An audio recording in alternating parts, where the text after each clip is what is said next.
Hello Aurangabadkar, तुम्ही ऐकताय MGM 90.8 FM. साथ है तो बात है आणि RJ गिनी आहे तुमच्यासोबत.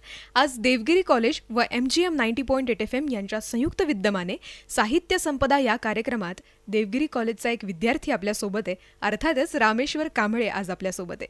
रामेश्वर, आज तू मराठीतील तिसरे ज्ञानपीठ पुरस्कार विजेते अर्थातच कवी, साहित्यिक विंदा करंदीकर यांच्याविषयी आम्हाला काय सांगणार आहेस? नमस्कार, मी रामेश्वर संभाजी कांबळे, कला द्वितीय वर्षाचा विद्यार्थी, देवगिरी महाविद्यालय औरंगाबाद. MGMच्या या 90.8 FMवर आपल्या सर्वांना मराठीतील तिसरे ज्ञानपीठ पुरस्कार विजेते विंदा करंदीकर यांच्याबद्दल थोडक्यात सांगणार आहे. बहुपेडी विंदा करंदीकर सन्मानित केल्या गेली अनेक वर्ष साहित्य क्षेत्रात आहेत. कवी, साहित्यिक, भाषांतरकार, निबंधकार अशा विविधांगांनी वावरणारे गोविंद विनायक करंदीकर उर्फ विंदा करंदीकर यांचा ज्ञानपीठ पुरस्कार देऊन पुरस्कार करण्यात आला. भारतातील ज्ञानपीठ सारखा सर्वोच्च पुरस्कार मिळवणारे वि.स. खांडेकर आणि वि.वा. शिरवाडकर यानंतर विंदा मराठी साहित्यातील तिसरे साहित्यिक आहेत. भारतीय साहित्य क्षेत्रातील हा बहुमान खरं तर त्यांना केव्हाच मिळायला हवा होता, पण उशिराने का होईना त्यांचा योग्य तो सन्मान झाल्याची प्रतिक्रिया, चर्चा साहित्य क्षेत्रात बरेच दिवस चालली. मला कवी म्हणूनच विंदा फार भावतात. कवी हा त्याच्याच जगात वावरत असतो. त्याला ह्या पुरस्काराची, पैशाची कधीच गरज नसते. कोणताच कवी हा पैशाने मोठा झाला नाही. अगदी ज्ञानपीठ पुरस्कार भेटल्यावर अशीच भावना विंदांनी व्यक्त केली. विंदा म्हणाले, रसिकांनी मला भरभरून प्रेम दिले. माझ्या दृष्टीने रसिकांचे प्रेम हाच खरा सन्मान आहे. पुरस्कार वगैरे उपचार असतात.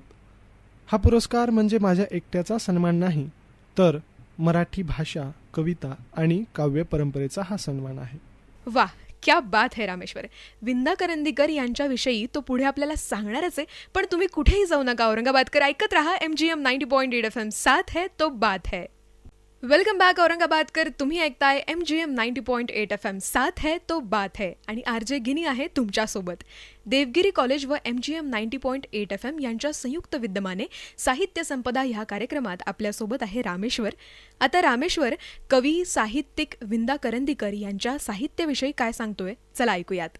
1949 साली प्रथम प्रकाशित झालेल्या स्वेदगंगापासून सुरू झालेला विंदांचा साहित्यिक प्रवास मृगंध, ध्रुपद, जातक, विरूपिका आदी काव्यसंग्रह, स्पर्शाची पालवी आणि आकाशाचा अर्थ हे 2 लघुनिबंध संग्रह, ज्ञानेश्वरांच्या अमृतानुभवाचा अर्वाचिनिकीकरणाचा अभिनव प्रयोग, परंपरा आणि नवता हा मराठी समीक्षालेख संग्रह, फाउस्ट, राजा लिअर आणि अरिस्टॉटलचे काव्यशास्त्र आदी अनुवादित ग्रंथ, राणीचा बाग, एकदा काय झाले, सशाचे कान, एटू लोकांचा देश, पिशी मावशी आणि तिची भूतावळ हे काही बालकविता संग्रह. 2003 साली प्रकाशित झालेल्या अष्टदर्शने या संग्रहापर्यंत त्यांचा प्रवास येऊन पोहोचतो. अष्टदर्शने या संग्रहात 8 तत्वज्ञानाचे विचार त्यांनी सोप्या रचनामध्ये मांडले आहेत. याच संग्रहाकरिता त्यांना ज्ञानपीठ पुरस्कार प्राप्त झाला आहे. आशयगर्भित पण सोपी शब्दरचना करणारे विंदा आपल्या कवितांमधून वैश्विक सत्य ढुंढाळत राहिले. त्यांची कविता प्रयोगशील आहे. विंदांच्या काव्यात व्यक्तिगत भावजीवनापासून सामाजिक वास्तवापर्यंतचे व्यापक अनुभव पाहायला मिळतात. विंदांना ललित पारितोषिक समितीचे क्रिटिक्स अवॉर्ड, सिमियर फुलब्राईट, कबीर सन्मान, Soviet land, Nehru literary award, Janasthan पुरस्कार तसेच साहित्य अकादमीची फेलोशिपही मिळाली आहे. उठ उठ सह्याद्रे, घुमवीत बोल मराठीकडे, समतेचे हे तुफान उठले, उठले सागराकडे, उठले सागराकडे या त्यांच्या ओळी मराठी मनाला ताठ मानेने जगायला शिकवतात. 1937 ते 1985 हा काळ म्हणजे विंदांच्या लेखन प्रवासाचा कालखंड. या कालखंडात त्यांनी आपल्या जीवनधर्म असलेल्या काव्यरचनेत विविध प्रयोग केले. बालकविता, तालचित्रे, अभंग, सूक्ष्मरचना, मुक्तसुनीते, विरूपिका असे अनेक प्रकार त्यांनी हाताळले. अशा अनेक अंगांनी काव्यनिर्मिती करून करंदीकरांनी मराठी कवितेत मोलाची भर टाकली. विंदांना कविता म्हणजे स्वदेश गंगा वाटायची. त्यांची स्वदेश गंगेपासूनची काव्यगंगा पुढे विविध वळणे घेत वाहू लागली. कालांतराने या गंगेला बालकविता यमुनेच्या रूपात मिळाली. मोठ्या माणसांना ज्ञानात्मक आनंद देणारी आणि लहान मुलांना वेगळ्या राज्यात नेणारी बालकविता ही विंदांची मराठी काव्यसृष्टीला मिळालेली मोठी देणगीच आहे. खरंच विंदा करंदीकर यांनी बालकविता, तालचित्रे, अभंग, सूक्ष्मरचना, विरूपिका अशा बहुयामी रूपानं लिखाण करत मराठी साहित्याला मिळालेली ही मोलाचीच देणगी म्हणायची. पुढे रामेश्वर आपल्याला काय सांगणार आहे हे ऐकण्यासाठी तुम्ही कुठेही जाऊ नका. ऐकत रहा MGM 90.8 FM. साथ है तो बात है. Welcome back Aurangabadkar. तुम्ही ऐकताय MGM 90.8 FM. साथ है तो बात है. RJ गिनी आहे तुमच्यासोबत. आज देवगिरी कॉलेज व MGM 90.8 FM यांच्या संयुक्त विद्यमाने साहित्य संपदा या कार्यक्रमात आपल्यासोबत आहे रामेश्वर. तर रामेश्वर आता विंदा करंदीकर जे प्राध्यापकही होते त्यांच्याविषयी काय सांगतोय चला ऐकूयात. विंदा कवी म्हणून सर्वज्ञात असले तरीही ते इंग्रजी साहित्याचे गाढे व्यासंगी प्राध्यापक होते. वेगवेगळ्या महाविद्यालयातून त्यांनी इंग्रजी विद्याचे अध्यापन केले होते. इंग्रजी साहित्य आणि त्यातील विचारातून त्यांच्या स्वतःच्या ममदृष्टीला, चिकित्सक वृत्तीला खूप काही घेता आले. काही महत्त्वाच्या साहित्यकृतींचा मराठी अनुवादही त्यांनी केला आहे. कुठलाही साहित्य संस्कृतीचा भाषा हा कणा असतो याचं सजग भान असल्यामुळे इंग्रजीचा प्राध्यापक असूनही मराठीतील नाना विविध बोलीभाषांच्या खजिन्याकडे ना कधी दुर्लक्ष केलं ना कधी तुच्छ लेखलं. विंदांची ही वृत्ती जीवनाभिमुख होती. जीवनाचे स्वागत करणारे, जीवनाविषयीची आशा बाळगणारी, त्यात रस घेणारी होती. त्यांच्यामध्ये नैराश्य किंवा कडवटपणा नव्हता. त्यांच्या कवितेने कधीकधी धारदार शस्त्राप्रमाणे वार केले तर कधी उपरोधाचा तीव्र प्रहार केला. पण तरीही माणसांमधील मार्दव आणि कोमलता यांचा त्यांना विसर पडला नाही. जीवनाविषयीच्या जिवंत कुतूहलातून करंदीकर काव्याची प्रेरणा घेतात.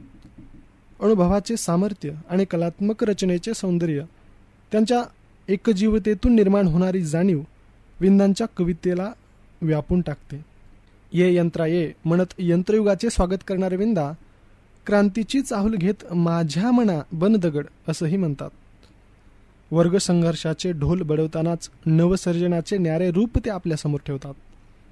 त्यांची बालगीते असो, परमगीते असो वा स्त्रियांसाठी लिहिलेले स्थानगीते असो, यातील प्रत्येक गीतामध्ये जीवनातल्या वास्तवाची पेरणी सजगरित्या करणे हे त्यांचे खास वैशिष्ट्य दिसून येते. आकाशाचा अर्थ आणि स्पर्शाची पालवी या त्यांच्या ललित लेखातील बहुतेक निबंधातून त्यांची चिंतनशील वृत्तीही दिसून येते. त्यांच्या भाषेतील अभिनिवेश, नाट्य आणि ठामपणा त्यांच्या लेखनाला सौंदर्याबरोबरच एक काळीच कापणारी धारही प्रदान करतो. रांगडे चैतन्य, जोमदारपणा हे विंदांच्या व्यक्तिमत्वाचे खास वैशिष्ट्य. विंदांनी पारंपरिक मुक्तछंदातही अनेक प्रयोग केले. मुक्तछंदाचे स्वातंत्र्य आणि सुनीत रचनेतील ओळीचे बंधन यांच्या मेळातून मुक्त सुनीत तयार केले. आज प्रार्थना प्राणाऐवजी हे 13 ओळींचे तर हिमालयाच्या मातीच्या ढिगाऱ्यावर हे 15 ओळींचे सुनीत त्यांनी लिहिले. यात वृत्त व यमक संगती नसली तरी आवाका व परिणाम या दृष्टीने सुनीतप्राय राहणे हे मुक्त सुनीताचे लक्षण ठरले. वा रामेश्वर, तू फार छान सांगतोयस, पण अगदी थोड्याच वेळात यापुढे तू काय सांगणार आहेस हे ऐकूयात. पण औरंगाबादकर तुम्ही कुठेही जाऊ नका. ऐकत रहा MGM 90.8 FM. साथ है तो बात है. Welcome back Aurangabadkar. तुम्ही ऐकताय MGM 90.8 FM. साथ है तो बात है. RJ गिनी आहे तुमच्यासोबत.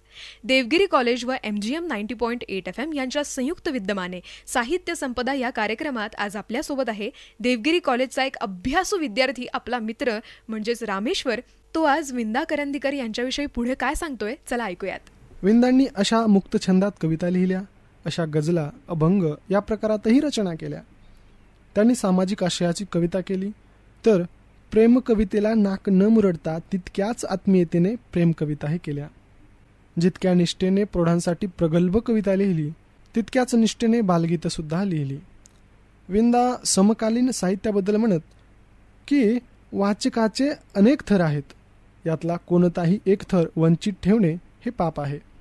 अशी कल्पना करा की वाङ्मय हे एक जंगल आहे. 4 उच्चभ्रू लोकांना बाग हवी असते. त्या बागेच्या रचनेबद्दल त्यांच्या काही कल्पना असतात. पण कोणत्याही देशात बागेप्रमाणे जंगलही पाहिजेत आणि गवताळ प्रदेशही पाहिजेत. जंगलात सर्व प्रकारची बेगुमानपणे वाढलेली झाडे पाहिजेत. आणि याच विचाराला अनुसरून विंदांची लेखणी चौफेर चालली. कवितेसोबतच ललित लेखन, समीक्षा, अनुवाद अशा साहित्याच्या विविध प्रांतात विंदा वावरत राहिले. विंदांच्या कितीही कविता आठवल्या तरी त्यांची घेता ही कविता मराठी काव्यसृष्टीला अंतापर्यंत स्मरणात राहील.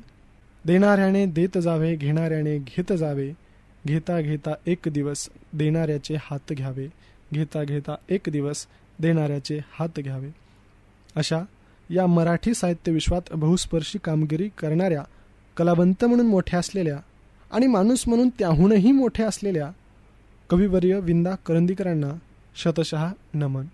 थँक्यू रामेश्वर. आज देवगिरी महाविद्यालय आणि MGM 90.8 FM यांच्या संयुक्त विद्यमाने साहित्य संपदा या कार्यक्रमात तू आलास आणि आम्हाला तुझ्याकडनं ज्येष्ठ कवी, साहित्यिक, अनुवादक, प्राध्यापक, बालकविताकार अर्थातच ज्ञानपीठ पुरस्कार विजेते विंदा करंदीकर यांच्याविषयी, ज्यांच्या कविता मलाही फार आवडतात आणि वाचकांना आजही भुरळ घालतात, त्यांच्याविषयी तू फार छान सांगितलंस. पुन्हा एकदा धन्यवाद. आणि औरंगाबादकर, तुम्ही ऐकत रहा MGM 90.8 FM. साथ है तो बात है.